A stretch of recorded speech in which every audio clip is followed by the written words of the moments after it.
Hi hello नमस्कार मंडळी, सगळ्यांना वटपौर्णिमेच्या खूप खूप शुभेच्छा. आणि माझा आजचा लूक बघू शकता मी कशी दिसते, मला कमेंट करून नक्की सांगा.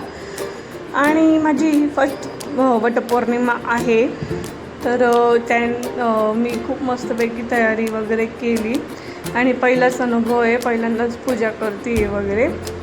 आलेली खूप गर्दी वगैरे होती, तिकडे पूजा वगैरे उरकून घेतली, फोटोशूट्स वगैरे केले.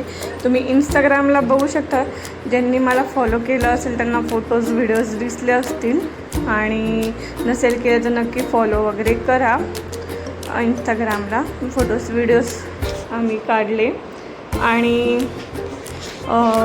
ओटी भरण चालू होतं. आम्ही सगळ्यांनी एकमेकांची ओटी वगैरे भरली. सगळं झाल्यानंतर आम्ही नवरा बायको गेलो देवीच्या दर्शनाला चांड्यावरच्या. तर सप्तशृंगी मातेचं दर्शन वगैरे घेतलं आणि मग बांगड्या भरल्या मी खूप काचेच्या कासाराकडनं. तर खूप छान बांगड्या भरून दिल्या त्यांनी, रेड आणि ग्रीनमध्ये कॉम्बिनेशनमध्ये, आणि खूप छान वाटत होतं. कारण सुहासिनीचं पूर्ण रूप रेडी झालेली मी, आणि सगळेजण पण म्हणत होते छान दिसते छान दिसते. तर जरा छान वाटतं नाही का. मग तिकडून येताना मग पूजा वगैरे झालेली, तर मग म्हटलं की चला नाश्ता करूया, कारण खूप उशीर झालेला मला. नाश्ता वगैरे केला आणि तिथून घरी आले मी. अशी होती माझी वटपौर्णिमा आणि असा होता आजचा दिवस. ब्लॉग आवडला असेल नक्की लाईक कमेंट शेअर सबस्क्राईब करायला विसरू नका. भेटूया नेक्स्ट ब्लॉगमध्ये. Bye bye.